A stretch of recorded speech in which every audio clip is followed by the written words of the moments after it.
Halo guys, kami dari kelompok 7. Saya Salma Nur Fatimah dengan akhiran 192. Saya Liat Rahma dengan akhiran 210. Saya Dusdawati dengan akhiran NIM 213. Saya Hildarul Afifah dengan akhiran NIM 220. Selamat menonton ya guys. Bisa dimulai Pak? Boleh. Sebelumnya, perkenalkan kami dari mahasiswa UIN Raden Mas Said Surakarta, izin untuk mewawancarai Bapak sebagai pemimpin dari Kelenteng Tin Koksi ini. Kok tahu kalau saya pemimpin? Soalnya kemarin pas kita WA dari adminnya itu mau ditanyakan ke pemimpinnya dulu gitu. Oh, gitu. Sebelumnya boleh perkenalkan diri dulu Pak? Oke. Adik-adik sekarang berada di Kelenteng Tin Koksi ya, tempat ibadah 3 agama. Namanya tempat ibadah Tin Koksi. Sebelum saya memperkenalkan diri nama, perlu adik-adik ketahui bahwa Tin Koksi itu ada artinya. Ya, si itu tempat ibadah, Kok itu negara, Tin itu perlindungan. Jadi tempat ibadah untuk perlindungan negara. Karena kelenteng ini dulu perpindahan dari Kartasura ke Surakarta atau Surakarta. Sebenarnya bacanya yang benar itu Kartosuro karo Surakarta. Bukan, ngomongnya juga bukan salah, bukan Solo, tapi Solo. Dari Hono Coroko Doto Solo. Cuman Monocoroko itu kalau nulis dalam bahasa Latin SALA ya. A-nya itu sebenarnya sudah betul, cuman bacanya itu yang benar kan O. Cuman orang yang nggak belajar bahasa Jawa, huruf Monocoroko itu bacanya dengan abjad ABCD itu. Jadi bacanya salah kan itu. Terus supaya betul nulisnya SOLO, tapi lagi-lagi orang yang enggak ngerti Honocoroko bacanya huruf Latin, jadinya apa? Solo. Gitu. Tapi yang benar sebenarnya Solo. Itu hingga sekarang. Makanya kalau adik-adik mahasiswa datang ke sini, saya mencoba memberi pengertian. Ya, perkara itu mau dipakai apa enggak sama pemerintah, terutama itu kan pemerintah itu kan harus diulang-ulang gitu ya. Ya terserah aja gitu ya. Sekarang adik ini sedang berbicara dengan saya Sumantri Danawaluya selaku ketua Yayasan Kelenteng Tin Koksi. Nanti adik boleh menanyakan apa aja sesuai dengan tugas adik dan apa aja yang adik kepengen ketahui ya, bebas di sini, tidak ada pembatasan, silakan. Kalau kita itu kan lihatnya di Google Maps ya Pak, itu kan di sini itu tempatnya namanya Kelenteng Tin Koksi sama Vihara Alakiteswara. Ya. Apakah benar Pak? Ya, jadi itu ada sejarahnya ya. Jadi zaman dahulu kelenteng ini namanya Kelenteng Tin Koksi sebelum masa Orde Baru. Masa Orde Baru itu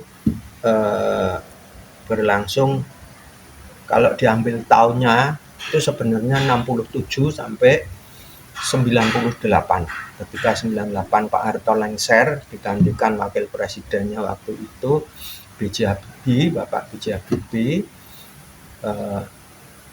Kekuasaan yang dipegang oleh Pak Harto waktu itu sebelum jadi dikukuhkan sebagai presiden itu Orde Baru itu berlangsung secara masif, secara benar-benar megang kekuasaan tuh 67 sampai 98. 65 itu ketika Presiden Soekarno itu memberikan surat perintah 11 Maret itu tahun 1966, karena 1965 ada peristiwa yang disebut G30S, PKI. tapi itu banyak sekali terjadi perbedaan opini publik sekarang ini. Kalau zaman dahulu orang ya cuma bilang oh ya betul itu ada pemerintahan PKI seperti itu dulu, tapi setelah Orde Baru lengser, sejarah membuka pelan-pelan, ternyata itu ada hal-hal yang tidak diketahui masyarakat. Itu. Nah itu nanti kita kesampingkan aja, nanti buat bahan kalau nanti mahasiswa lain mau tanya soal itu ya. Oh iya. Ceritanya ini panjang banget. Ya. Gitu. Jadi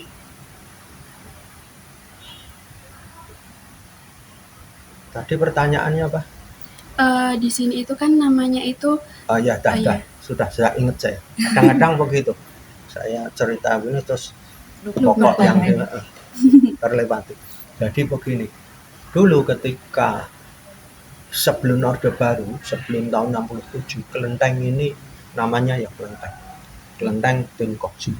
Tetapi ketika Presiden Soeharto mengeluarkan instruksi Presiden nomor 14 1967 itu dalam tanda kutip ya melarang yang berbau-bau Cina. Dulu sebelum Soeharto berkuasa namanya Tionghoa.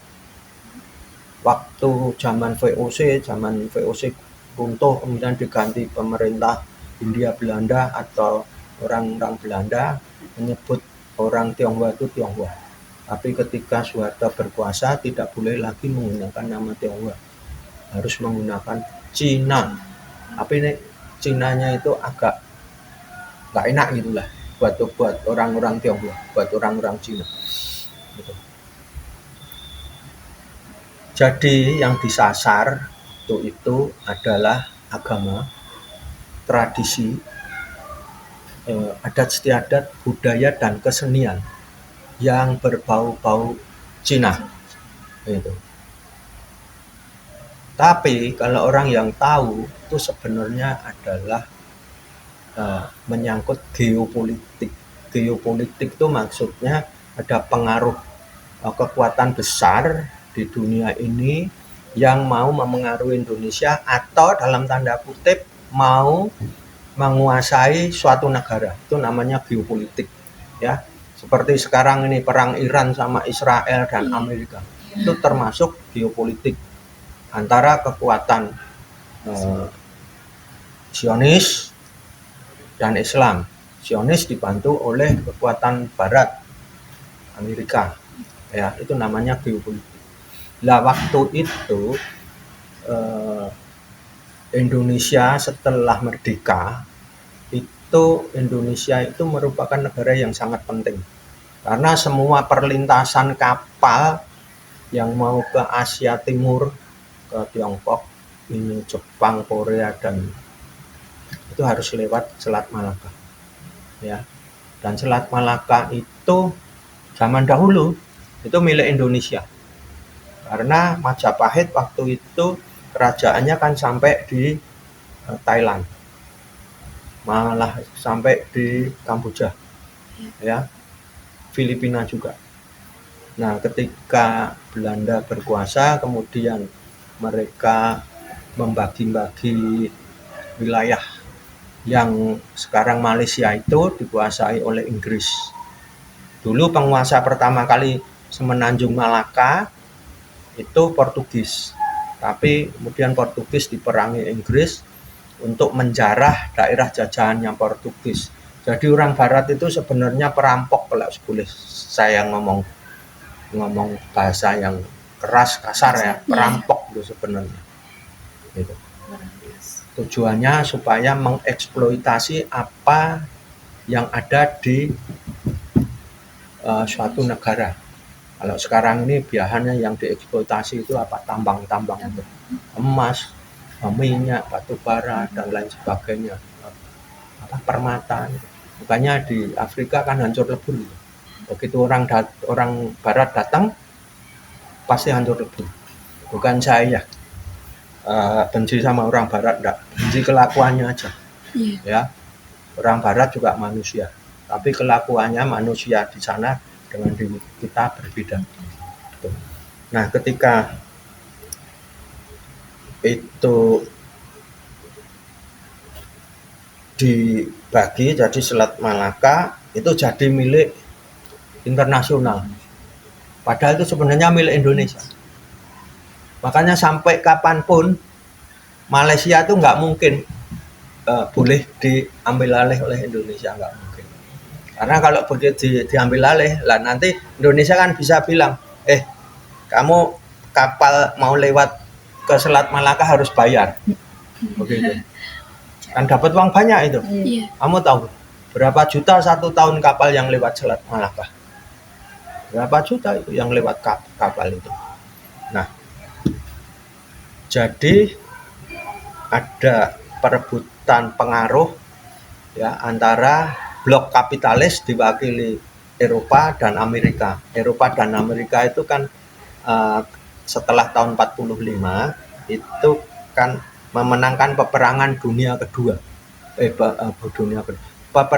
Perang dunia kedua, mengalahkan Jerman. Gitu. Nah, ketika mereka menang perang, termasuk Jerman itu dikeroyok oleh negara sekutu yang dibilang sekutu itu Amerika dan Eropa, termasuk yang meroyok juga Rusia dulu. Pertama bilangnya Rusia, kemudian Rusia itu berkuasa di Eropa Timur, ya, kemudian dia menyebut USSR, itu adalah disebut Soviet. Kalian mungkin nggak ngerti ya, sekarang kan sekolah tuh nggak diajari sejarah dunia itu. Iya. USSR atau Uni Soviet. Jadi ada dua kutub kekuatan besar antara kapitalis diwakili oleh Eropa dan Amerika. Di samping itu juga ada satu kekuatan Uni Soviet dan Cina. Uni Soviet dan Cina itu yang berkuasa Partai Komunis. Kalau yang di Eropa, Amerika, yang berkuasa adalah kaum kapitalis. Kaum kapitalis itu definisinya kaum egois. Pokoknya memikirkan ya kepentingannya dia sendiri. Dia punya modal, kalau nggak punya ya itu tadi, kemana-mana jarah. Dia ngerampok, jarah. Nanti kalau sudah punya modal itulah yang disebut kapitalis. Gitu. Padahal kan orang mau kerja kan juga ada orang pekerja kan. Itu nggak dianggap sampai sekarang. Itu di Amerika pokoknya kepentingannya hanya untuk segelintir elit-elit yang kaya-kaya. Itu. Nah, waktu itu Indonesia kena imbasnya. Ya, yang dianggap Indonesia itu sangat strategis.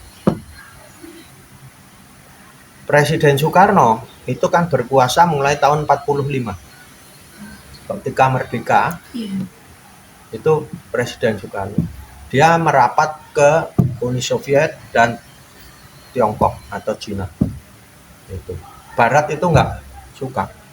Nah, ini ada kepentingan yang sangat besar. Kepentingannya apa? Mau jarah Freeport. Tahu Freeport? Yang sekarang menghasilkan tambang emas yang sangat luar biasa. Itu. Ini ada sedikit cerita ya. Ketika itu Presiden Soekarno berkuasa, dia dimintai oleh konglomerasi perusahaan-perusahaan besar di Amerika mau menambang di Irian, dulu namanya Irian, sekarang Papua. Presiden Soekarno nolak. Kemudian konglomerasi itu maksudnya orang-orang kelompok konglomerat, bagi orang yang kaya. ya, di Amerika. Dia adalah orang Yahudi semua. Orang Yahudi. Itu melobi presiden, waktu itu presiden di Amerika adalah JF Kennedy. JF Kennedy juga nolak. Dia bilang kekayaan Indonesia biar buat modal bangsa Indonesia yang lagi mau membangun. Gitu. Dan dia juga melobi Sekjen PBB. Nanti ketiga-tiganya ini dibunuh. Yang lolos cuma Soekarno. Jadi Sekjen PBB ketika melawat ke Afrika, di situ terjadi pembunuhan. Waktu itu yang bunuh siapa tidak tahu. Ya. Kemudian JF Kennedy yang nolak itu juga ditembak. Ditembak sendiri. Presiden Amerika bisa dibunuh. Itu kalau enggak yang bunuh orang dalam, orang elit-elit di dalam, enggak mungkin bisa. Gitu. Penjagaannya itu berlapis-lapis, ring 1, ring 2, ring 3. Gitu. Itu bisa terbunuh. Nah, yang di Indonesia, Presiden Soekarno itu ketika lagi naik mobil, berhenti di Cikini Raya itu kan ada palang sepur, ya, palang kereta itu, berhenti di granat. Tahu granat itu, ya, granatnya macet, nggak bisa meledak. Kemudian suatu saat juga diincar, ditembak. Ketika ditembak pertama kali, ya, meleset. Terus ditembak lagi, kan habis meleset kan tembak lagi. Pelurunya macet. Itu. Makanya dibilang Presiden Soekarno itu kalau orang Jawa mempercaya itu punya pegangan. Jadi bahasanya sakti itu ya. Sakti. Tapi nanti kalahnya dengan dihembuskan isu ada Dewan Jenderal yang nanti menyebabkan peristiwa terbunuhnya jenderal-jenderal penting di lingkungannya Presiden Soekarno. Nah, tapi nanti tuduhannya yang membunuh itu PKI, ya. Kemudian Dewan Jenderal itu kemudian terbunuh. Yang membunuh waktu itu Komandan Cakrabirawa namanya Untung. Di belakang hari ketahuan Untung itu, ya, orang dekatnya Soeharto. Jadi ini ada konspirasi. Zaman dulu orang sudah takut. Zaman tahun Orde Baru berkuasa, rakyat tuh kalau mau ngomong itu takut. Karena kamu ngomong, saya ngomong begini, kalau zaman dulu nggak pulang. Gitu. Pasti nggak pulang. Apalagi demo-demo kayak sekarang ini demo-demo. Jangan harap. Berkumpul 5 orang juga harus ada izin. Izinnya harus dipaparkan mau apa, ya, itu di mana, kemudian nanti ditungguin. Kalau rapat lebih dari 5 harus minta izin. Nanti kalau rapatnya gelap bisa ketahuan. Makanya ada peribahasa yang bilang zaman Orde Baru itu dinding ini bertelinga. Padahal nggak ada orang toh, tapi bisa tahu. Mereka bisa tahu. Karena jaringan intelijen itu sangat kuat zaman. Nah, saya sengaja menceritakan ini panjang lebar supaya tahu, ya, apa hubungannya kelenteng ini kok dulu sempat bernama kelenteng, kemudian suatu saat pas Orde Baru namanya jadi wihara. Gitu. Kalau tinkoksinya tetap, ya. Ya. Cuman waktu Orde Baru kemarin sempat tinkoksinya tidak ditonjolkan, yang ditonjolkan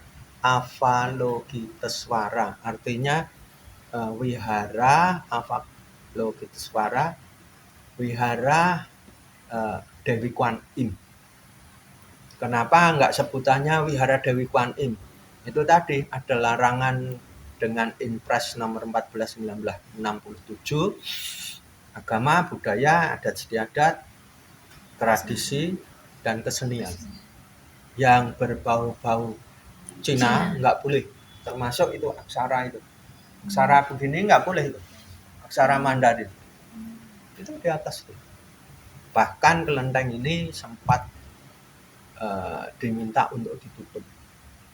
Waktu itu pengurusnya dipanggil ke suatu instansi, saya nggak usah nyebutkan ya, nanti instansinya jadi nggak seneng hati, saya nggak usah sebutkan. Dipanggil, kemudian diminta kelenteng itu harus ditutup, tidak boleh untuk ibadah umum. Kalau mau beribadah di rumah saja. Gitu. Itu kapan? Orde Baru tahun 67 sampai 98, 32 tahun itu. Nah, pengurus waktu itu secara diplomatis ngomongnya begini, Pak, kalau saya pengurus kelenteng untuk menutup, diminta untuk menutup, saya nggak berani. Bukan nggak mau ya, dia bilangnya saya nggak berani. Cuman Bapak kan petugas, Bapak kan yang berkuasa. Saya tidak menentang permintaan Bapak. Tapi kalau Bapak memang mau menutup, silakan Bapak aja yang menutup, bukan saya. Lah kenapa? Ditanya, jawabannya ini Pak. Satu, kelenteng itu tempat yang sangat sakral, terutama kelenteng ini. Yang kedua, itu merupakan amanah dari leluhur. Kalian tahu kelenteng ini dibangun tahun berapa? 1745. Usianya ini sudah 281 tahun. Ini kelenteng ini tempat ibadah yang paling tua di Surakarta. Masjid Agung itu ya dibangunnya 1785 atau 80. Itu. Kalau ini 1740, jadi masih tua. Ini dibangun tuh bersamaan dengan pembangunan Keraton Surakarta. Karena kelenteng itu dulu juga ada di Kartasura, keraton itu tuh dulu juga ada di Kartasura. Ketika terjadi peperangan besar yang banyak masyarakat atau mahasiswa salah persepsi, salah menafsirkan, dia bilang, loh Pak, itu kan dulu ada yang disebut geger pecinan. Ya betul, ada geger pecinan. Itu kan pemberontakan orang Cina terhadap Keraton Kartasura. Saya tertawa, kamu baca di mana? Itu Pak, di medsos. Nah itu medsosnya yang kurang lengkap memberi informasinya. Itu bukan yang disebut geger pecinan, itu bukan pemberontakan orang Tionghoa atau Cina terhadap Keraton Kartasura. Perlu diketahui ya, kelenteng ini tanahnya itu pemberian dari Keraton Kartasura. Dari waktu pindah kita ini diberi tanah untuk membangun tempat itu. Dulu kelenteng ini ada di Kartasura.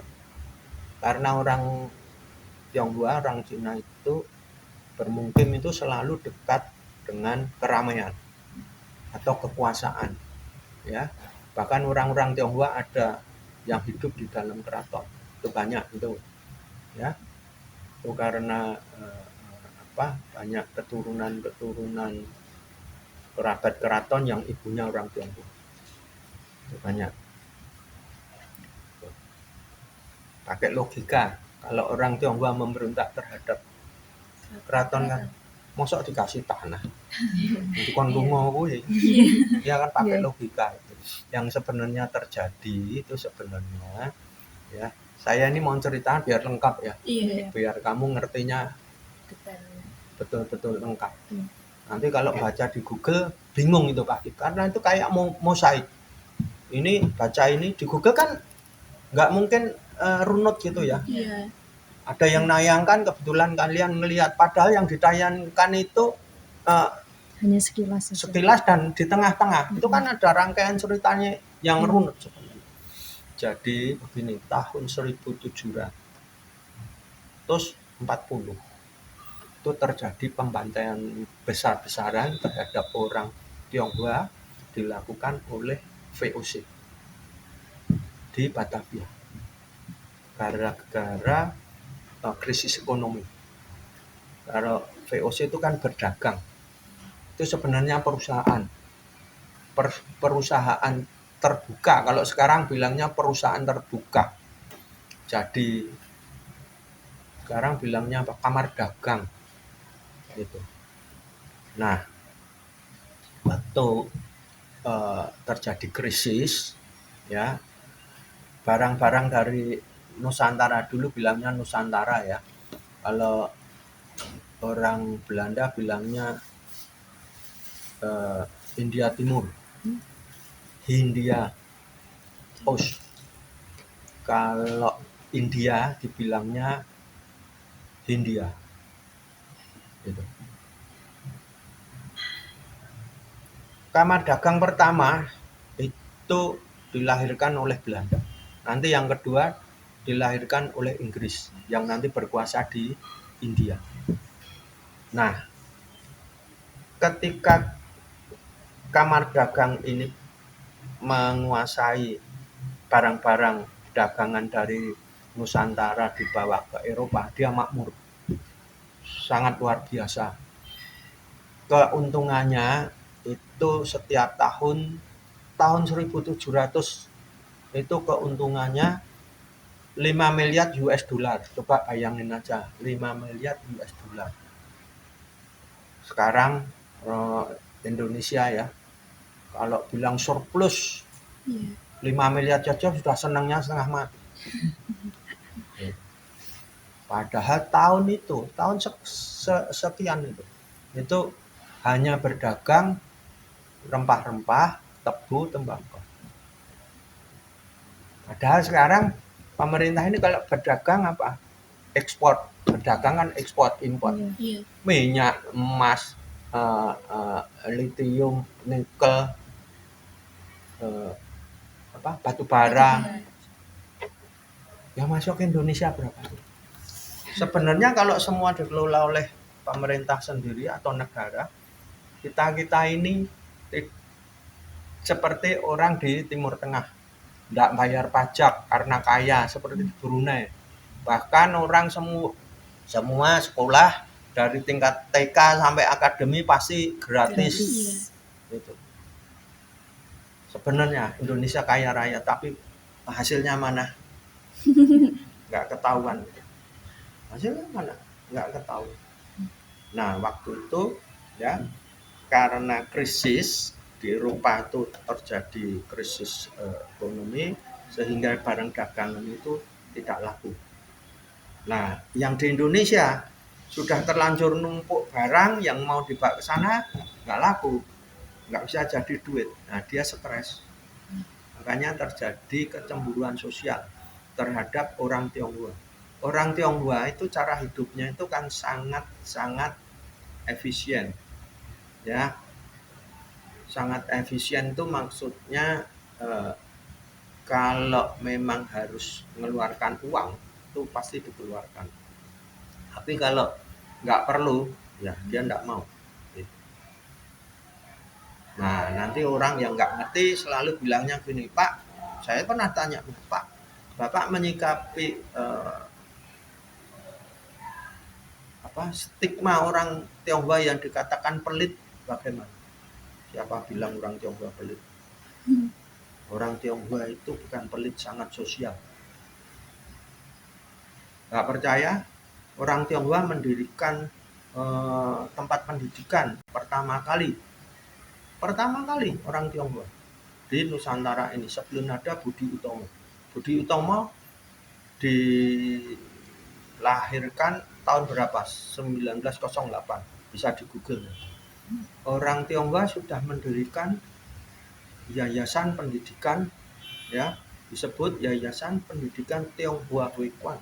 tahun 1900. Berdasarkan itulah kemudian orang-orang intelektual, orang-orang Jawa, atau bilang aja Bumi Putra, saya tidak mau bilang pribumi.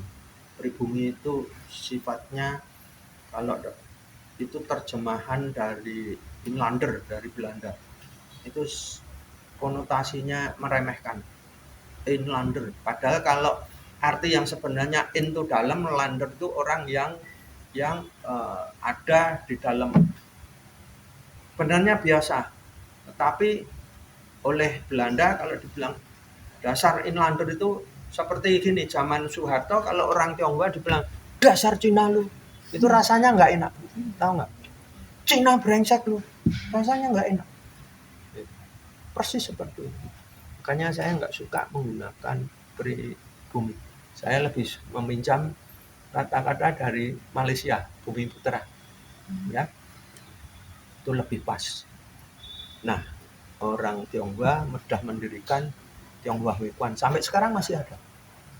Yayasan Pendidikan Warga. Tahu sekolah warga nggak? Iya, tahu. Ya, itu ada TK, SD, SMP, SMA, SMK, kemudian akademi sampai sekarang.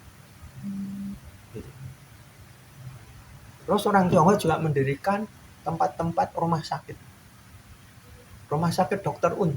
Iya. Namanya aja Dokter Un. Un itu apa? Un itu nama marga. Itu orang Tionghoa. Un Bunting. Tulisannya itu kan OEN.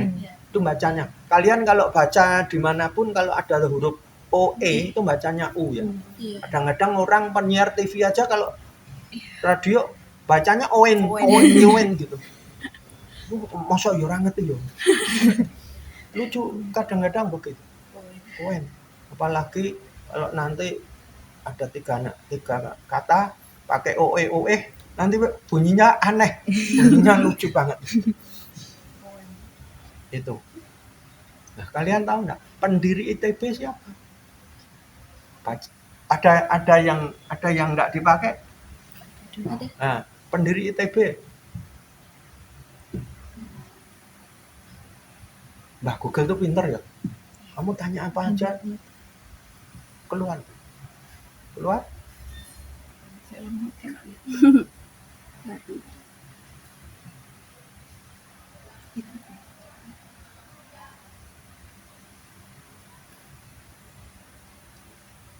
Hoa Keng He. Ya. Iya. Iya. Pendiri UGM siapa? Dia juga. Iya sama. Sama. Pendiri UI siapa? Dia juga. Universitas Indonesia. Jangan dianggap UI seperti sekarang ya, ITB seperti sekarang. Itu pertama kali yang mendirikan ITB itu dulu namanya ya, institutnya namanya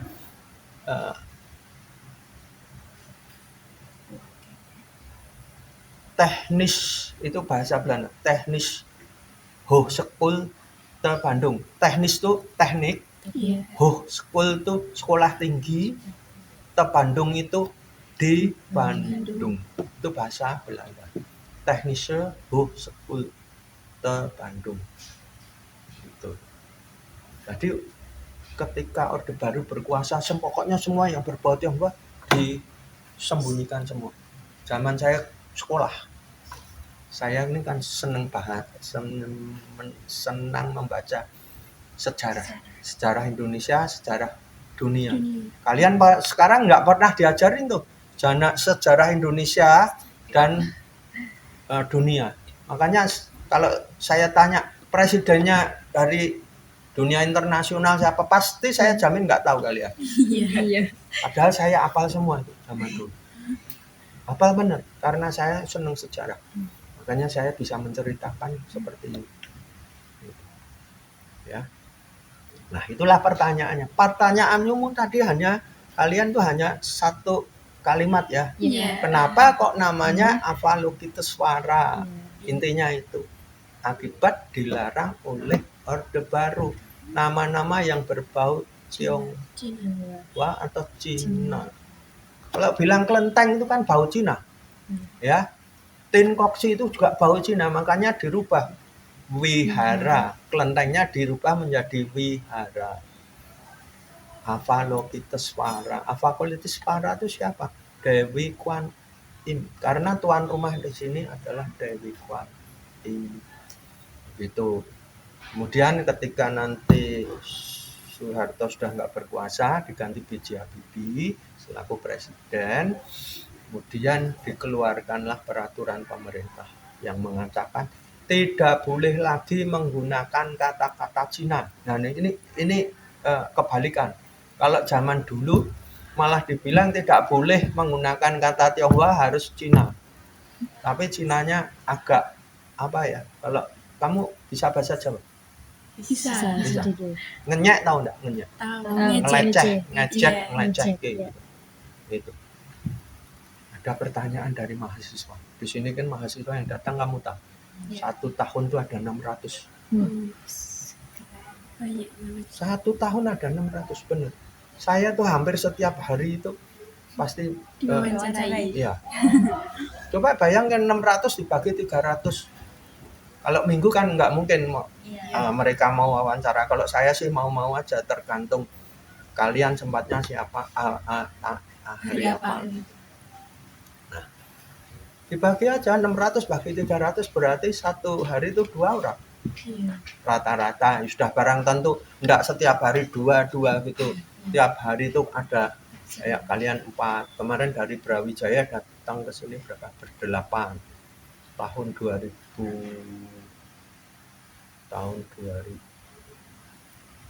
ya, menjelang wabah Covid itu.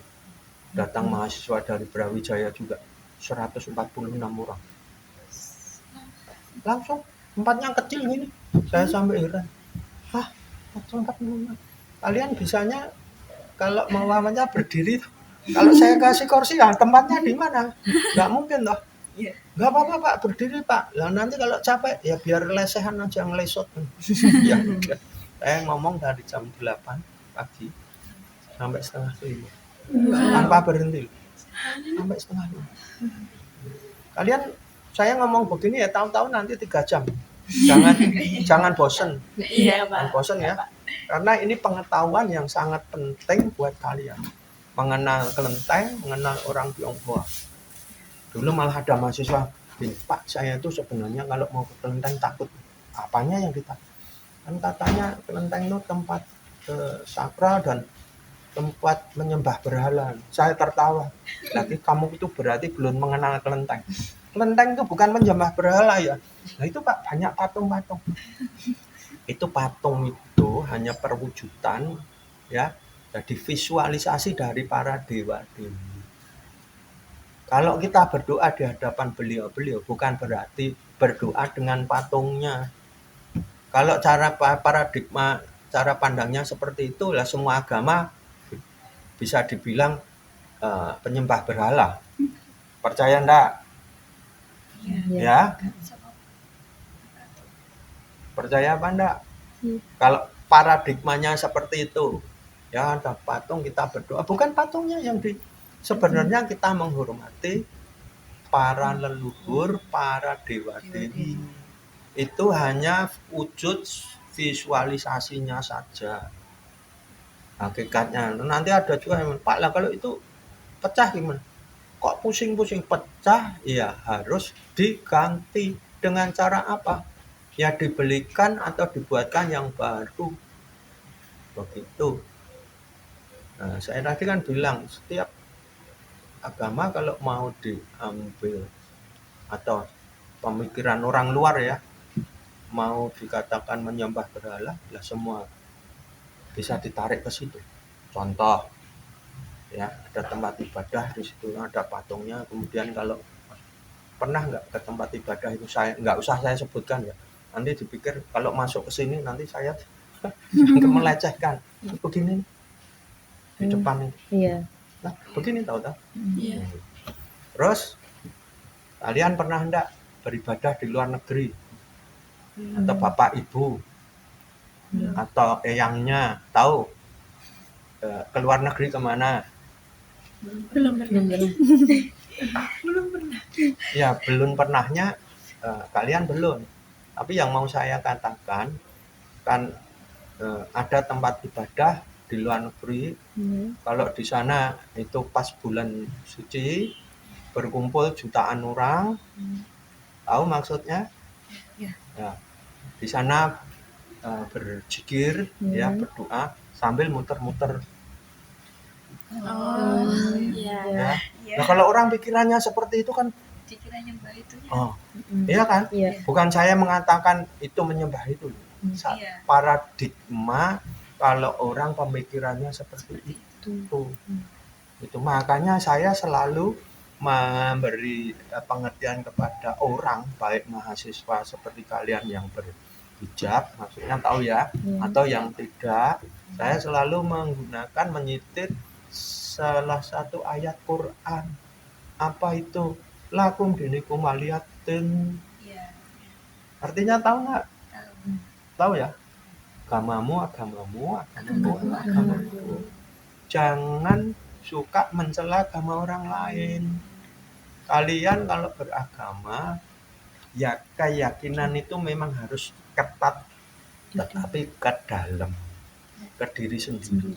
Keluar nggak usah mencela keyakinan orang. Itu makanya saya ketika ditanya, itu kan banyak banget. Saya hanya tertawa, lah kamu belum tahu. Orang Tionghoa sejatinya sebelum ada 3 agama yang disebut agama Samawi, ini jarang orang yang tahu. Padahal harusnya mereka tahu semua. Atau agama Abraham. Itu orang Tionghoa itu sudah mengenal Tuhan, sudah mengenal 29 nabi purba. Sudah mengenal Tuhan. Sebelum ada agama yang disebut Samawi. Agama apa itu? Agama Yahudi. Nabinya siapa? Tahu? Yang bisa membelah lautan itu. Musa. Kemudian Nabi Isa Al-Masih. Ya terlepas nanti agama Nasrani bilang itu Tuhan Yesus apa-apa, ya sudah terserah. Makanya itu lakum dinukum waliyatin itu terserah ya. Dia mau bilang itu Tuhan. Gitu. Kemudian yang terakhir agama Islam. Nabinya Nabi Muhammad Sallallahu Alaihi Wasallam. Ya. Itu orang Tionghoa sebelum kelahiran agama Samawi sudah mengenal Tuhan dan sudah mengenal nabi-nabi purba 29. Yang terakhir ini, beliau kan beliau. Kalau yang tengah itu dari India.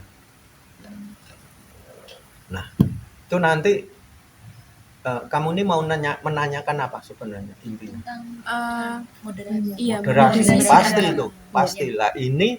Ini saya bawa moderasi agama ke zaman kuno dulu, yang sudah dilakukan oleh kelenteng. Kenapa seperti itu? Nah nanti tunggu ya. Ini ceritanya panjang. Ya kalian itu biar ngerti. Nah, agama Samawi itu juga disebut agama Abraham. Apa tahu yang disebut agama Samawi sebenarnya? Agama yang langsung mendapatkan wahyu dari Allah. 3 agama ini memang benar. Musa itu mendapat wahyu dari Allah sehingga dia bisa menuntun orang Yahudi yang diperbudak di Mesir, dibawa pulang. Terlepas sekarang seperti apa, udah kita nggak usah ikutan, pusing sebenarnya. Kemudian Isa Al-Masih juga konon dia mendapatkan wahyu dari Allah. Ya. Kemudian Nabi Muhammad Sallallahu Alaihi Wasallam. Betul tidak kalau pas sepengetahuan kalian ketika Nabi Muhammad sebelum mendapatkan wahyu tidak bisa membaca? Ya, bukan saya mau melecehkan Nabi Muhammad, mohon maaf saya enggak. Saya hanya menceritakan apa yang saya baca di sejarah. Kan benar ya? Artinya apa? Ketika Nabi ini selalu mendapatkan wahyu dari Allah. ketiga-tiganya. Jadi intinya Tuhannya, Allahnya itu sama, satu. Tapi anehnya ketiga agama ini sampai sekarang ribut terus. Allahnya sama. Hanya yang tidak ribut itu ketika tiga agama ini ada di mana? Indonesia. Mana pernah ada itu ribut agama Kristen, agama Islam, agama Yahudi ribut, nggak ada di Indonesia. Terus nanti bilang, nah itu dulu kan ada keributan perang di Maluku sama di Poliwali, Mandar. Itu bukan keributan soal agama. Tapi sebenarnya itu keributan orang-orang yang menggunakan agama dipolitisasi, dipolitisir, dibentur-benturkan supaya Indonesia hancur lebur. Karena waktu itu perpindahan kekuasaan dari Orde Lama ke Orde Baru ke Orde Reformasi, banyak koruptor. Dan mereka takut kalau hasil korupsinya dirampas pemerintah. Makanya dengan asumsi Indonesia dibikin ribut biar terpecah belah. Sudah itu intinya sebenarnya itu. Nanti ada orang bilang enggak begini ada. Saya tuh baca itu sudah kenyang. Benar, saya baca itu sudah kenyang. Nah, ada juga ketiga agama ini disebut agama Abrahamik. Artinya apa? Kakek moyangnya itu sama. Yang disebut Ibrahim kalau di dalam kitab Quran. Kalau di dalam kitab Injil disebut Abraham. Jadi ketika Abraham punya beberapa istri, ini dari istri salah satunya lahir yang disebut Ishak. Nanti lahir lagi Yakub. Terus lahir lagi, lahirlah nanti Nabi Musa. Nah, ketika Nabi Musa keturunannya adalah Daud. Ya, Daud kalau bahasa Inggrisnya David. Kemudian lahir lagi nanti Sulaiman, Solomon yang nabi tapi bisa berbicara dengan binatang sama tumbuh-tumbuhan. Sama pohon itu dia bisa berbicara. Jangan terus tanya caranya gimana lah, kalau saya tahu ya saya berarti Sulaiman. Percaya aja. Tapi nanti kalau itu banyak mas, kalau Bapak percaya, saya percaya. Karena pada zamannya ketika Allah berkehendak apapun bisa terjadi. Ya. Itu Musa membelah laut. Ada yang bilang nonsen. Nonsen itu kalau keadaan biasa. Tapi kalau keadaan yang memang sudah dikehendaki Allah, semuanya bisa terjadi. Ada yang bilang teorinya, oh itu kan gempa. Ya udah kamu ngomong apa terserah aja. Orang kalau nggak percaya kan bisa aja ngomongnya yang enggak. Iya. Kalau saya percaya, bukan penganut agama ketiganya, tetapi saya percaya. Nabi Muhammad mendapatkan wahyu langsung bisa baca tulis, saya percaya. Karena di sini banyak.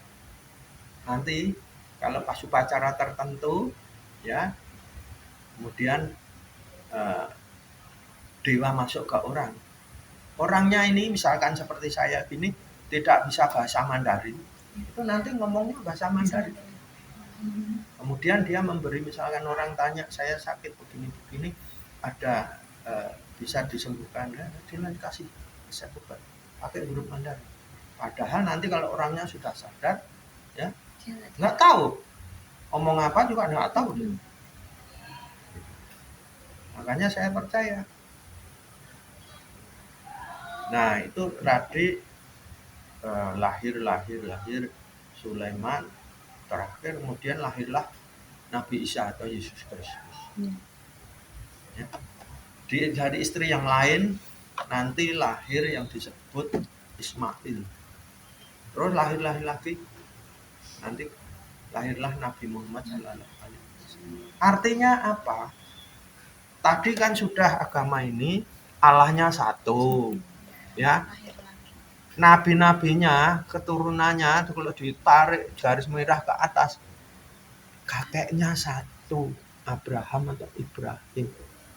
Tapi itu tadi, ya, penerusnya agama ini selalu ribut di Timur Tengah sana sampai sekarang. Tahu Timur Tengah, ya, di Palestina. Yang sekarang Israel itu Palestina, Israel lah. Israel bilang itu bukan Palestina, itu tanah yang dijanjikan Kanaan. Bukan repot ya. Dia sudah pindah ke seluruh dunia. Dia bilang itu kembali lagi, dia bilang itu tanah Israel. Nah, kan orang pusing. Kalau seperti begitu, ya, Amerika itu menduduki tanahnya siapa? Orang Indian. Berarti orang Amerika yang kulit putih itu harus pergi semua. Adakah yang pernah berbicara? Enggak. Kalau paradigmanya seperti itu, ya, Israel. Jadi ini kan selalu ya berunding mau nanti ada negara Palestina berdampingan dengan itu sampai ribuan tahun juga tidak bakal terjadi. Percaya saya. Karena mereka itu selalu menggunakan Israelnya, menggunakan, ya, bahwa tanah itu adalah tanah yang dijanjikan oleh Allah. Itu cerita sudah 5.000 tahun yang lalu. Masih dibawa sekarang. Nah, sekarang yang terjadi apa? Siapa yang kuat, siapa yang memiliki tanah itu? Buktinya apa? Lah itu di Amerika lebih kuat dari orang India. Sekarang diduduki orang Amerika. Mana orang Indianya bisa ngusir orang kulit putih lagi? Nggak bisa. Gitu. Ya. Jadi ceritanya tadi kenapa apa Lokiteswara namanya itu memang benar akibat politik Orde Baru yang melarang agama, budaya, adat istiadat, tradisi dan kesenian orang Tionghoa.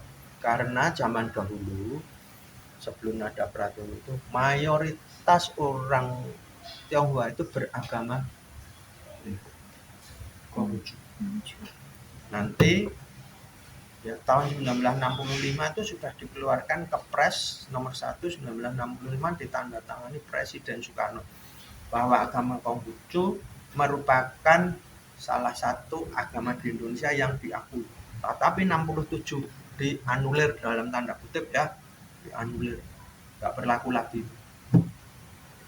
Tapi nanti 1999 hak sipil dikembalikan, kemudian nanti ada Kepresnya Gus Dur nomor 6 tahun 2000 dan Kepresnya Ibu Mega nomor 19 2002 mengembalikan agama, budaya, adat istiadat dan tradisi dan kesenian. Makanya kalian pernah melihat sekarang ini kesenian barongsai? Iya.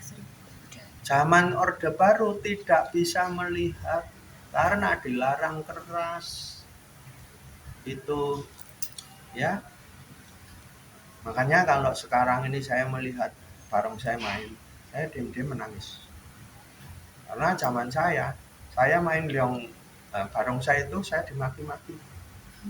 Kalian Cina mau cari perkara. Kalau nanti saya cari perkara apa ya? Orang main kesenian itu kan kesenian, olahraga. Tetapi mereka lagi berkuasa, ya. Sudah kita ngikutin aja. Bahkan orang Tionghoa itu seakan-akan menjadi warga negara kelas 2. Harus punya SBKRI, surat bukti kewarganegaraan Republik Indonesia. Walaupun orang tua saya sudah berwarga negara Indonesia, sebenarnya otomatis buat anak-anaknya, ya, itu harus secara otomatis berwarga negara Indonesia. Tetapi walaupun tetap disuruh ngurus SPK. Pernah lihat enggak SPK? Pasti enggak. Kalau KTP, ya, kan lihat. Nah, KTP orang Tionghoa juga aneh. Ditandai zaman dulu. Orang Tionghoa yang casingnya gelap seperti Bumi Putra itu ya. Kalau ngurus apa-apa KTP-nya. Nah, di situ baru ketahuan. Oh, ini keturunan Cina. Terus nanti minta dulu apa? Kan KTP sudah. SBKRI-nya mana? Nanti SBKRI ditunjukkan, kemudian surat ganti namanya mana? Surat ganti nama tunjukkan akta kelahirannya mana? Gitu. Makanya nama saya ini kan Sumantir Danawali, nama Indonesia. Padahal orang Tionghoa itu pasti mempunyai nama Tionghoa. Cuman karena untuk kepraktisan lagi-lagi ketika dipersulit ya, orang-orang Tionghoa yang punya anak ya, zaman-zaman sekarang nggak mau lagi menggunakan nama Tionghoa secara resmi. Memang punya, tetapi tidak dicatatkan di tempat akte kelahiran. Jelas ya? Iya. Pertanyaannya hanya satu kalimat, tapi ceritanya panjang. Kemudian pertanyaan berikut. Seperti yang Bapak katakan tadi, kalau di kelenteng ini kan ada 3 agama. Nah, bagaimana praktik 3 agama itu Ya. dalam Jadi ini lagi ya pertanyaannya begitu, saya mundur dulu sejarah ya. Jadi zaman dahulu orang Tionghoa agama aslinya itu 2.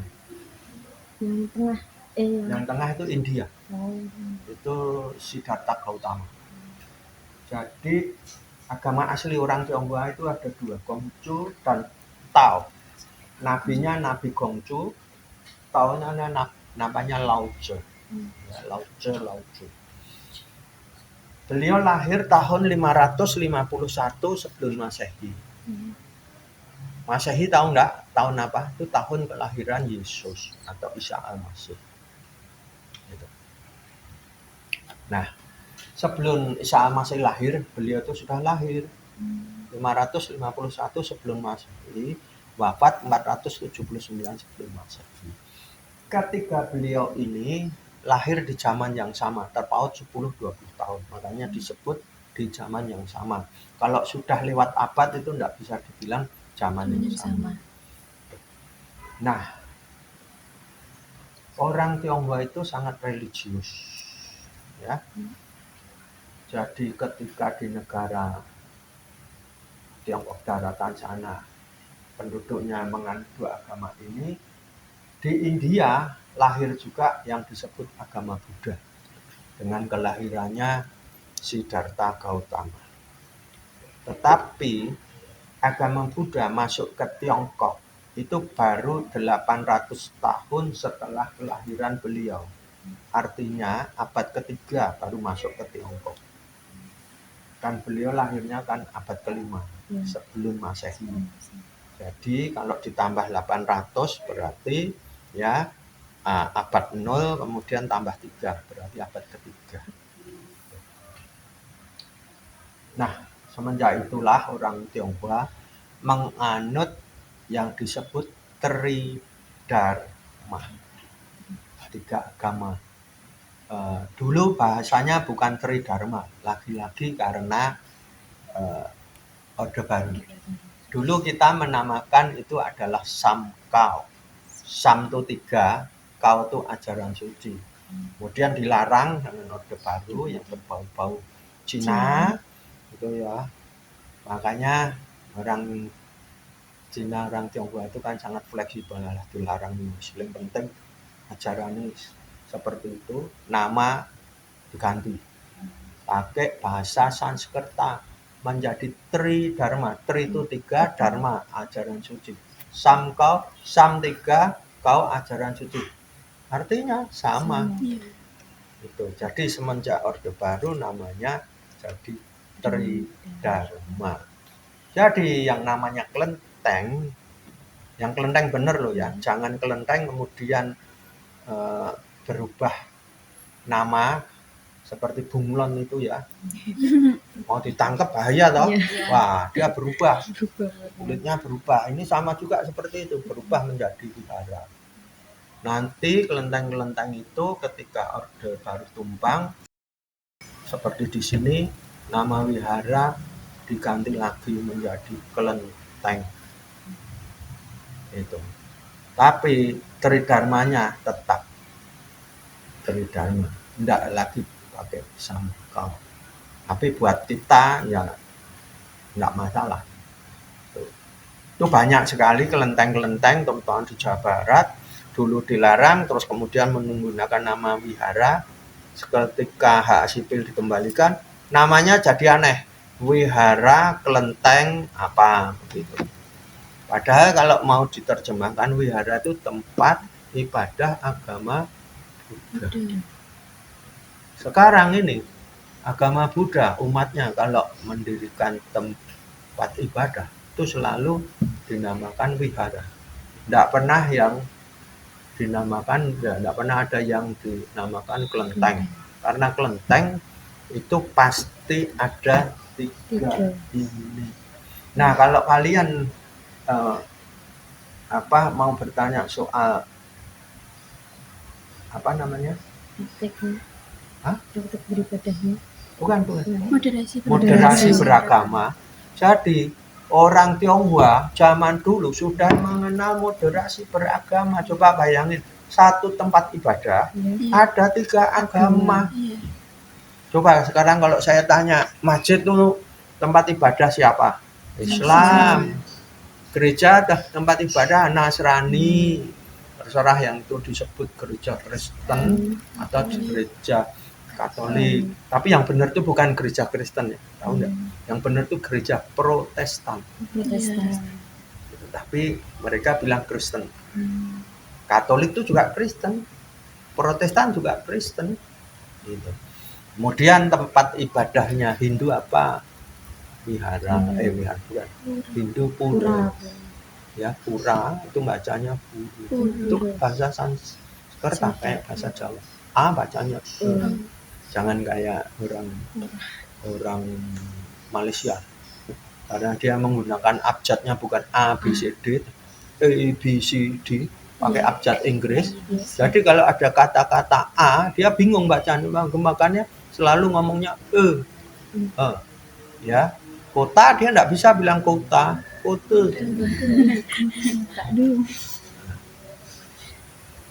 bandara bilangnya dia bandara. Nah, itulah ya, kalau kalian mau belajar soal moderasi beragama, yang paling tepat ada di kelenteng. Belajar toleransi beragama, yang paling tepat ada di sini. Bayangkan satu tempat ibadah ada 3 agama. Pertanyaan kamu, caranya beribadah bagaimana? Itu 1. 2, antar umat beragama, 3 agama ini, apa tidak ada perselisihan? Kita sudah ribuan tahun nggak ada perselisihan. Nggak ada perselisihan karena orang kan begini, kelenteng itu tempat ibadah yang mayoritas agamanya sebenarnya Konghucu itu ajarannya sangat toleran. Makanya dibenci oleh raja dinasti Jin. Raja atau kaisar yang bisa mempersatukan Tiongkok daratan. Yang mendirikan pertama kali The Great Wall. Tahu Great Wall? Tembok besar. Ya, tembok besar yang panjangnya 23.600 km. Itu sangat panjang, 23.600. Kamu tahu Sabang sampai Merauke berapa? 5.600 km. Berarti 4 kali. Bayangin aja. Kalau orang dari Sabang itu di Aceh, sampai dari Sabang sampai Merauke itu Irian atau Papua sebelah paling barat. Itu kalau kamu naik pesawat ya, itu bisa berjam-jam, 8 jam. Ini Great Wall itu panjangnya 23.600, 4 kalinya. berarti 32 jam kalau naik pesawat pulang. Hmm, 4 Iya, kali, 8 8 kali kali. 4, 32 jam. Betapa panjangnya. Gitu. Itu dibenci sama raja itu. Makanya buku-buku yang dibuat oleh Nabi Gongcu itu dimusnahkan. Bahkan rumah-rumah orang-orang pelajar-pelajar itu dindingnya ini dihancurkan. Dindingnya apa? Lantainya diacak-acak, hanya mau menghancurkan kitab-kitab itu. Walaupun demikian sampai sekarang kitabnya itu masih ada. Nah, karena orang Tionghoa itu sangat religius dan toleran, ya itu karena ajaran beliau. Beliau itu mengatakan demikian, jika seseorang ya siapapun bisa mendirikan tempat ibadah, seyogianya harus menampung juga keyakinan-keyakinan penduduk sekitar. Nah, penduduk sekitar aja ditampung keyakinannya, makanya jangan heran di kelenteng itu banyak dewa-dewi. Ya, banyak dewa-dewi karena itu tadi toleransinya sangat tinggi. Bahkan kalian pernah nggak ke kelenteng di Semarang, ke kelenteng Cenghu, Kedung Batu. Di dalam kelenteng ada apa? Masjid. Di dalam kelenteng ada masjid. Karena Cenghu itu ya Panglima Laksamana, namanya kan Laksamana. Laksamana itu kan petinggi angkatan laut, Panglima Angkatan Laut. Itu diutus ke Selat Malaka untuk menghancurkan bajak laut atau perompak. Perampok itu di daratan disebut perampok, kalau di lautan disebut perompak. Menghancurkan perompak yang selalu mengganggu kapal-kapal yang berlayar melewati Selat Malaka. Yang diserbu, didatangkan pasukannya sangat banyak, 40.000 zaman dulu. Kalau 40.000 itu sudah banyak sekali tuh. 40.000 menggunakan kapal-kapal layar, ribuan kapal. Setelah berhasil menangkap bajak lautnya, ternyata orang Cina juga. Kemudian dibawa pulang, dipancung, dihukum mati di Tiongkok sana. Nah, itu terjadi ketika yang berkuasa dinasti Ming mengirim utusan yang disebut Laksamana Chenghu. Kemudian Laksamana Chenghu muhibah, bukan menjajah ya. Muhibah itu bertamu di sepanjang pesisir Pulau Jawa. Makanya jangan heran sepanjang pesisir Pulau Jawa banyak kelenteng-kelenteng. Salah satunya nanti kelenteng Chenghu. Nah, ketika Chenghu itu muhibah, ternyata Chenghu itu seorang Muslimi. Asal-usulnya dari provinsi Yunnan, Tiongkok Selatan. Dia beragama Muslim, dia membawa juga prajurit-prajuritnya, banyak juga yang beragama Muslim. Maka ketika dia meninggalkan Pulau Jawa, bermuhibah lagi ke Pulau Madagaskar di sebelah barat Afrika, ya nanti di sana 15 tahun dia, kalau di Pulau Jawa hanya 3 tahun. Ketika dia berangkat, banyak prajurit-prajurit atau anak buahnya ditinggal di pesisir itu untuk mengajarin orang-orang Bumi Putra, ya, satu mengajari syiar agama Islam, ya. Dua, mengajari pembuatan kapal dan pelabuhan. Tiga, mengajari pertanian secara terasering. Tahu sih terasering? Yang tanahnya kayak ditambang undak-undakan gitu. Iya. Kalau lereng gitu, kalau ditanami kan nggak bisa, pasti longsor terus. Nah, itu dibikin trap seperti gini nih ya. Nah, itu caranya. Jadi kalau kalian mau berbicara moderasi beragama, itu kita bisa mengatakan dari dulu kelenteng itu tempat moderasi beragama. Kita tidak pernah membedakan, dan benar dulu zaman dulu nggak ada kamu orang Islam, kamu nggak ada. Dan Islamnya juga begitu, kamu bukan Islam, kafir, nggak ada loh. Zaman dulu saya pernah ngalami itu, nggak pernah ada orang Islam mengafir-ngafirkan orang. Benar itu. Baru sekarang aja yang kelompok, saya bilang ya kelompoknya kecil, tahu ya aku maksud kelompoknya kecil, tapi suaranya besar. Gitu. Itu kan ada itu kelompok kecil. Untung di Indonesia itu ada Muhammadiyah dan NU. Itu kelompok mayoritas. Gitu. Dia sangat toleran, sangat moderat, ya, tidak pernah mempermasalahkan agama lain. Karena apa? Perbedaan keyakinan, perbedaan kulit itu maksudnya perbedaan suku, ya, perbedaan keyakinan, perbedaan suku, perbedaan bahasa itu sudah dari asalnya memang harus sunatullah, ya, bilangnya sunatullah. Kalau bahasa gampangnya takdir, sudah ditakdirkan Allah. Memang di Indonesia, kalian tahu di Indonesia itu ada berapa suku dan subsuku? Banyak sekali.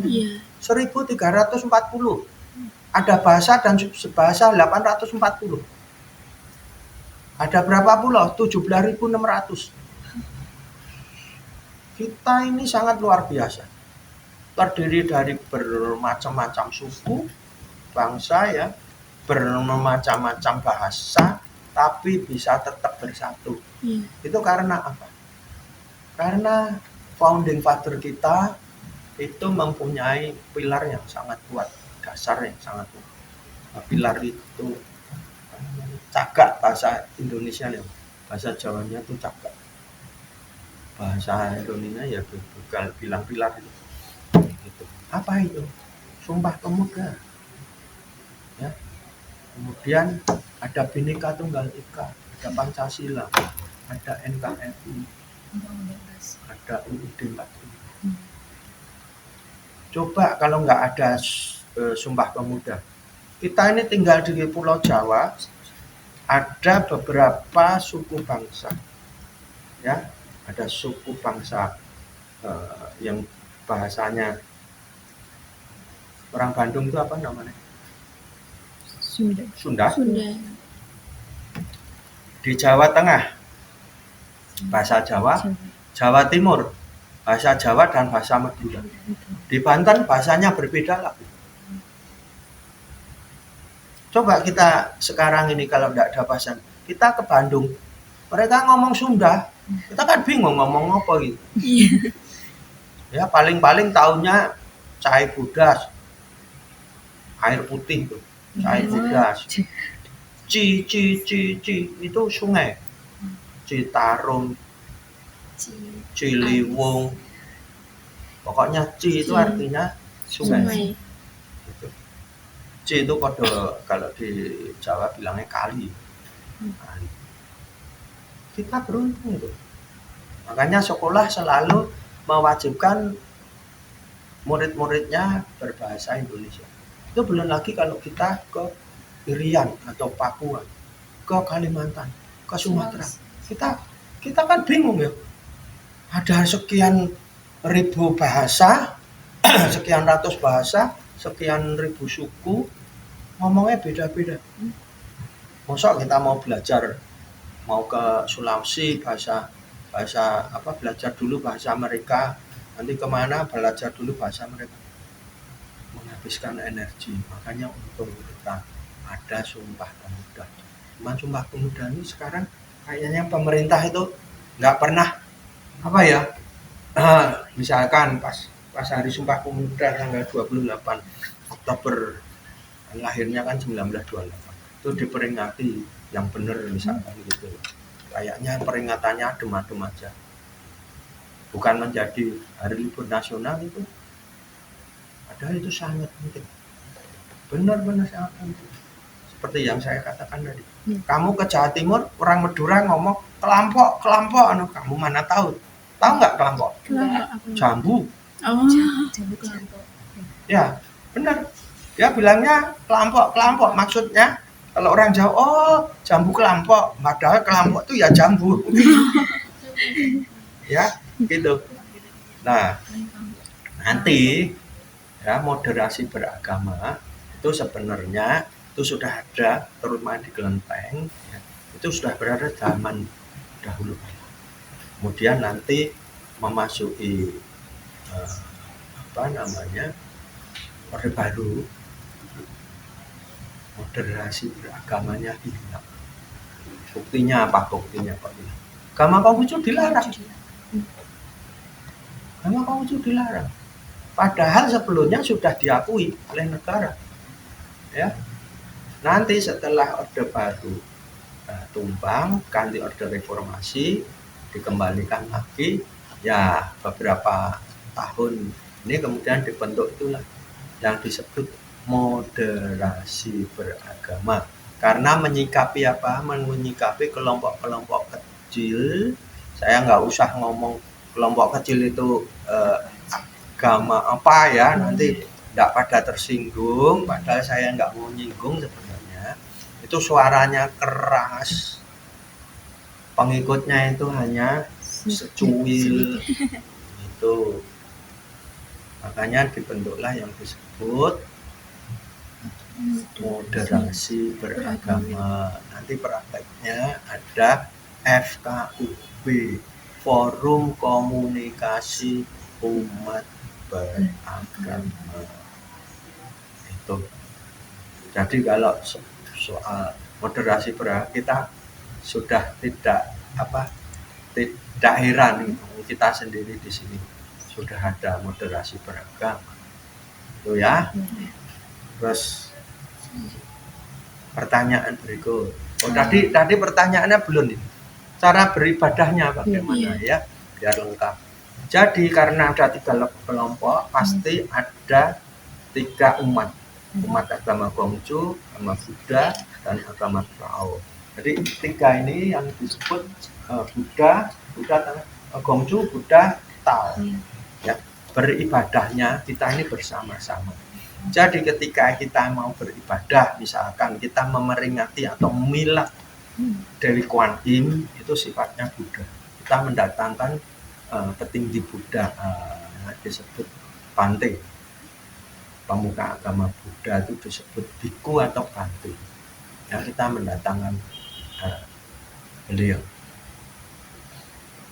Hari Minggu ini ada upacara besar. Kalian kalau mau datang silahkan. Minggu besok. Hah? Minggu besok. Tanggal 6. Oh ya besok. Tanggal 5-6. Coba lihat.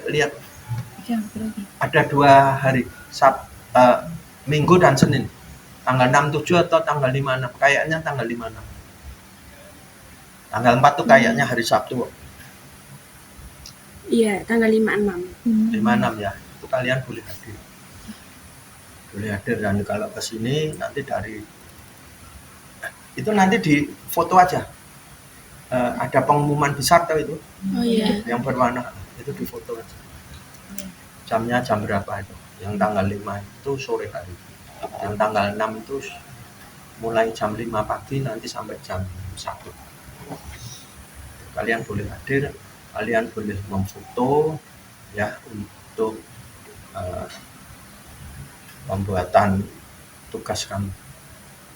Nanti kalau orang tanya bilang aja sudah seizin Pak Mantri ya.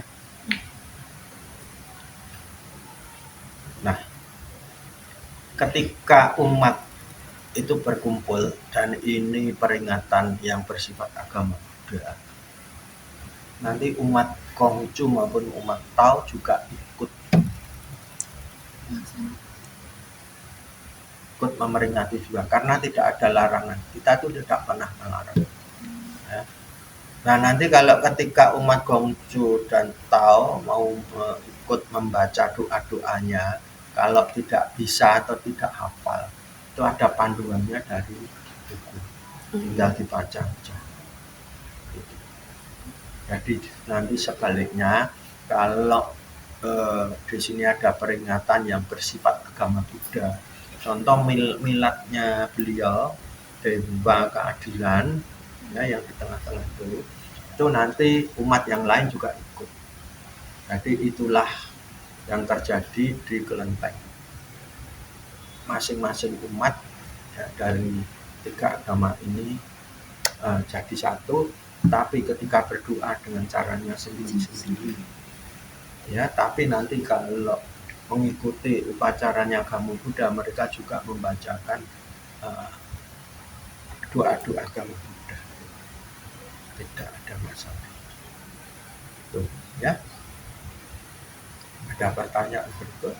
Jadi di sini itu agamanya Konghucu, Buddha sama Tao, Taoisme. Konghucu itu Konfusianisme, Buddha Buddhisme, Tao Taoisme. Ya, jadi ada 3. Nabinya masing-masing ada di situ. Jadi ini mencerminkan itu tadi moderasi beragama, mencerminkan juga toleransi.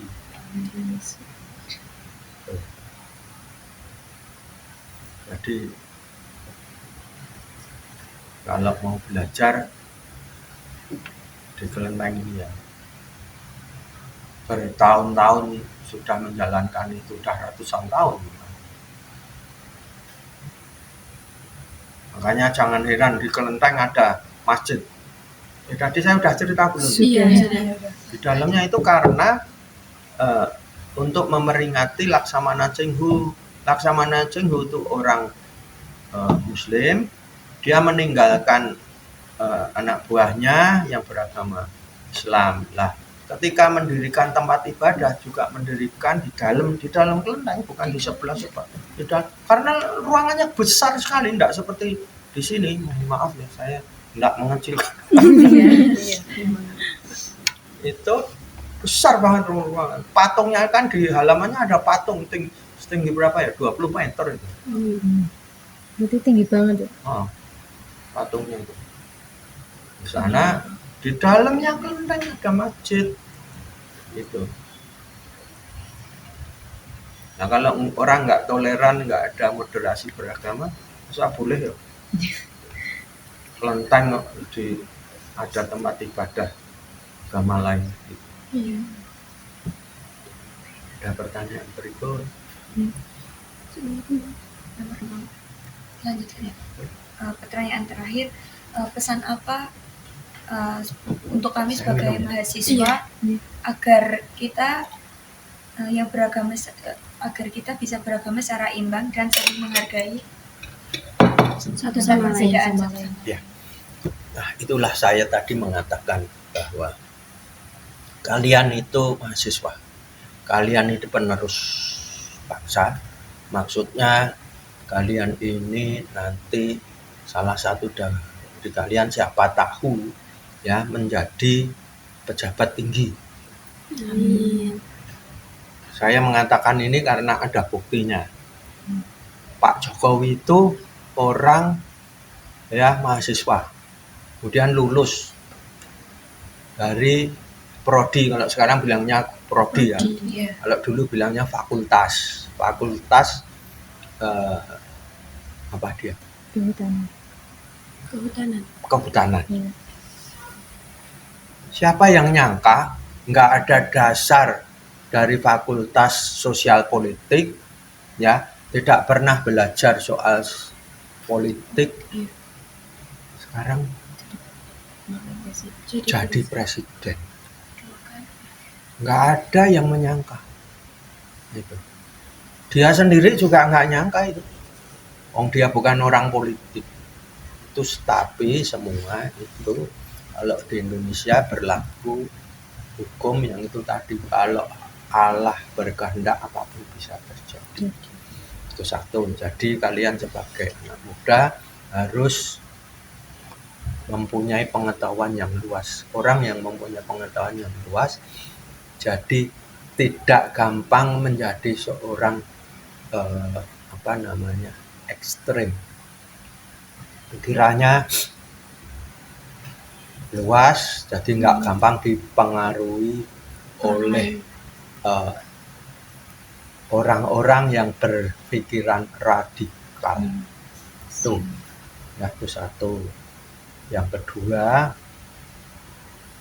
saya selalu sering menyetir lakum dinikum waliabdin. agamamu, agama. Kalau itu dijalankan, niscaya Indonesia yang terdiri dari agama resmi 6 dan agama atau keyakinan yang tidak resmi. Resmi itu artinya ada kepresnya, diakui bla bla bla bla, itu ya, itu banyak sekali. Jadi kalau ada lakum dini waliyatin, kita juga akan berpikirannya sangat-sangat terbuka. Cuman bukan berarti kalau seperti itu saya mau mengajari kalian. Ya kalau itu ajaran agamanya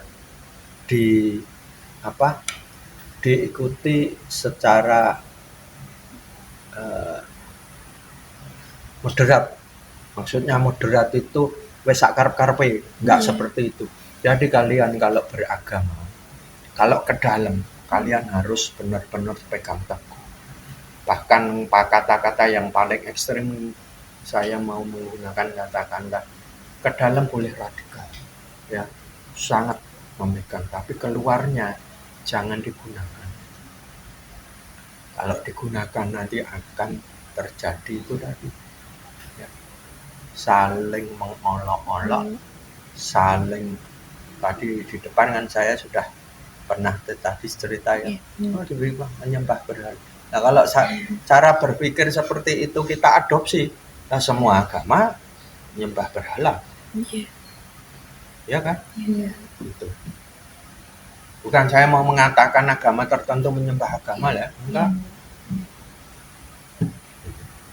Jadi supaya Indonesia ini karena gede, kalian harus berpikir ya jauh ke depan, jangan berpikir radikal. Itu nggak boleh berpikir radikal. Semakin kamu berpikir radikal, kalau orang Jawa bilang cupet pikirannya. Orang radikal itu begini, dia membaca satu kitab atau satu ajaran, dia baca tanpa cross check, tanpa mendapatkan bimbingan dari yang lebih ahli. Dia selalu mengklaim bahwa ini ajaran yang paling bagus, ini ajaran yang paling benar. Karena kalian kan masih muda, jadi harus banyak belajar. Harus ada pembimbingnya, tapi pembimbingnya yang benar. Jangan sampai pembimbingnya dapat itu orang-orang yang radikal, yang nyuruh anak muda dari sekolah SMA itu menjadi pengantin. Tahu pengantin? Ya, yang mau ngebom bunuh diri, ya itu pengantin. Bukan pengantin secara harfiah, dicuci otaknya, dibilang kamu ditugasin untuk menjadi pengantin, artinya jadi pengebom bunuh diri. Nanti kalau matinya itu meninggal syahid katanya. Dan kalau buat laki-laki katanya nanti di mana itu kalau sudah meninggal akhirat ketemu tuh dijemput 72 bidadari katanya. Ya omongan apa ya? Itu satu. Yang kedua, yang ngomong begitu pernah enggak mati? Iya. Nah itu pakai pemikiran gitu. Iki ngajari kan logika apa ya? Lah kowe wis pernah mati durung. Gitu aja. Ya, kalau sudah pernah mati, sudah dia kembali, bener-bener dia pakai video, itu banyak buktinya.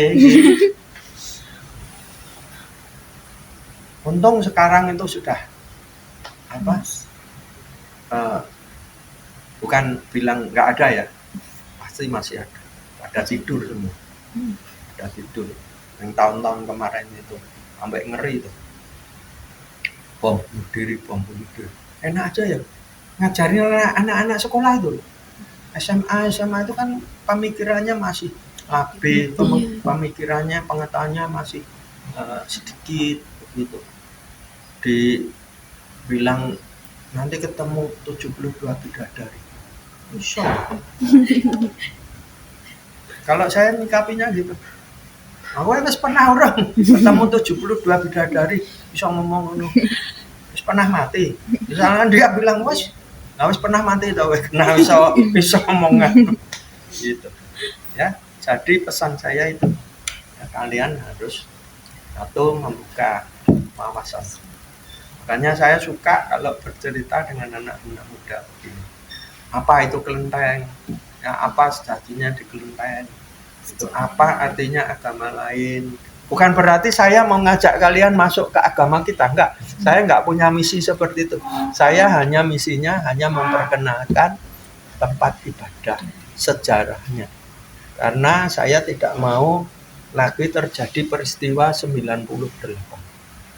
Tahu peristiwa 98? Kerusuhan tahun 98 ya, sehingga terjadi penjarahan, pembakaran, pelecehan terhadap perempuan.